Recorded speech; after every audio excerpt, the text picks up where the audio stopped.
F.W. de Klerk, the former president of South Africa and the last white person to lead the country, has died at the age of 85. De Klerk, who was also a key figure in the transition to democracy, had been diagnosed with cancer this year. He was head of state between September 1989 and May 1994. In 1990 he announced he was releasing Nelson Mandela, leading to historic elections that brought the anti-apartheid leader to power.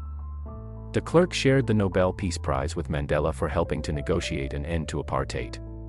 But his legacy divides opinion in South Africa. A statement from the former president's F.W. de Klerk Foundation on Thursday said that he died peacefully at his home in Cape Town following his struggle against mesothelioma cancer. The foundation had announced the diagnosis, a cancer that affects the lining of the lungs, in June. De Klerk is survived by his wife Alida, his children Jan and Susan, and his grandchildren. The statement said. The former president was born in March 1936 in Johannesburg, into a line of Afrikaner National Party politicians. He worked as a lawyer and served in a series of ministerial posts before taking over from P.W. Botha as the head of the National Party in February 1989, and months later becoming president. In a famous speech to Parliament the following year, he announced that he was removing the ban on parties that included Mandela's African National Congress. He also announced that Mandela would be released from prison after 27 years. His actions helped bring an end to apartheid-era South Africa, and he became one of the country's 2 deputy presidents after the multi-party elections in 1994 that saw Mandela become president. He retired from politics in 1997 saying, "I am resigning because I am convinced it is in the best interest of the party and the country."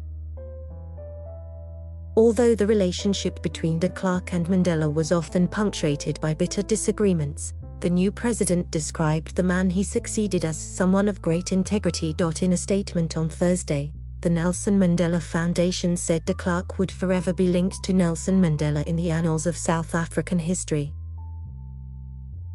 De Klerk's legacy is a big one.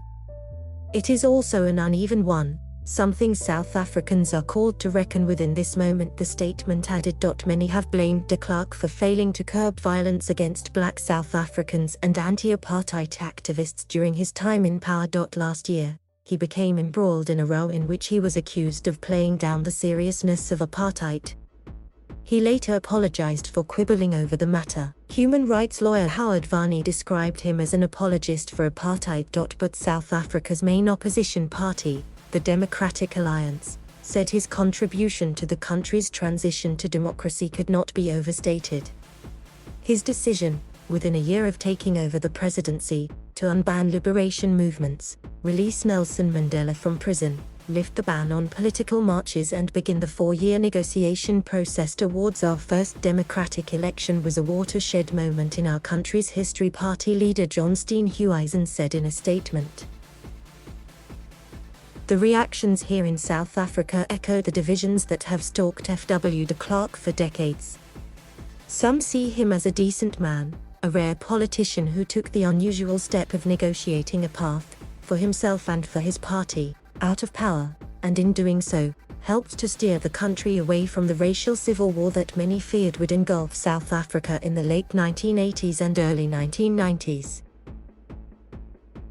But others, including Nelson Mandela, were more guarded, seeing de Klerk as a political opportunist, a conservative Afrikaner, who realized that with the Cold War over and international sanctions biting, he had no alternative but to negotiate with the black majority. In recent years, a younger generation of South Africans, some encouraged by populist politicians, have sought to question the compromises that accompanied South Africa's transition to democracy, and have argued that de Klerk and other apartheid leaders should be held responsible for the death squads that targeted members of the liberation movement.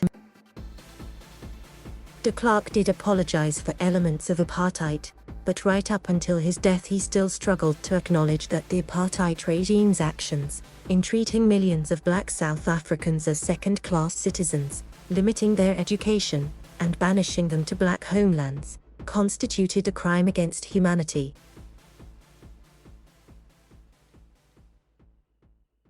Thank you for watching. Please subscribe